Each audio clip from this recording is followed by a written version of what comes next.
The best positive news was celebrating this week global deforestation declined for the third decade in a row, while an estimated 409 million hectares equivalent to about 7.2 million soccer fields of forest have been lost globally through deforestation since 1990. The rate of loss has slowed every decade from 2050 to 2030. The deforestation rate was estimated to be 10.9 million hectares annually, down from 13.6 million hectares per year from 2010-2050 to 19.6 million hectares per year from 1932-2000. Additionally, more than 90 of the world's forests are regenerating naturally. The total area of these types of forests decreased between 1980 and 2020, but the rate of loss was cut in half over the same time periods. What's the nuance? The rate of forest expansion also slowed from 9.88 million hectares per year from 2010-2050 to 6.78 million hectares per year from 2030-2030 bounds. It's certainly better than no reforestation, but we still have a lot of making up to do. Hopeful people live better lives. A 14-year study of 25,000 participants finds an analysis of 1 in 50 US cities found one of the largest drops in gun violence ever. A new analysis of 1 in 50 US cities found that, for more than 2/4 of cities with the most shootings, gun violence has been declining significantly. For more than half of those cities, the rate of decrease is even larger than last year, which set records for the lowest gun homicides. The trend holds across red and blue cities and states and includes cities where shootings are typically the highest, like Baltimore, and where they are lowest, like Austin, Texas. Despite rhetoric about cities being war-ravaged and in need of National Guard presence, what's actually true is that 80 of US residents who live in cities will lose far fewer of their neighbors to gun violence this year. In less than 24 hours, the Chicago suburb launched a community-wide food drive to help neighbors losing SNAP by November 1, a sworn statement from the U.S. Department of Agriculture said that $4.65 billion from the Supplemental Nutrition Assistance Program's contingency fund would be obligated to cover 50 of eligible households' current allotments for November.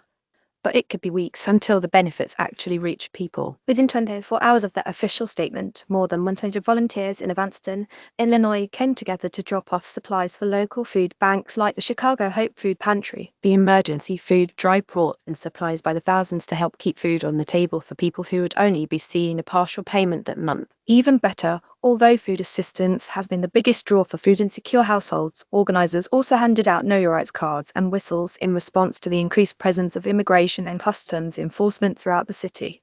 A Portland coffee shop's free snack breakfast program sparked outrage online.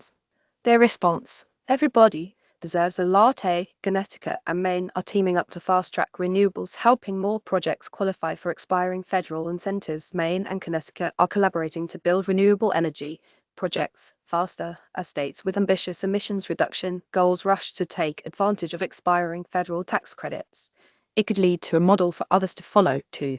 The two states are both working to get all their power from clean energy sources by 2040 and have been quickly looking for new ways to get projects underway. Connecticut put out a request for proposals for solar and onshore wind projects in September, which included a provision to allow other states to participate. Maine took them up on it with the hope that by pulling demand and sharing information, both would have more efficient and viable projects at low prices for residents. Why is this good news?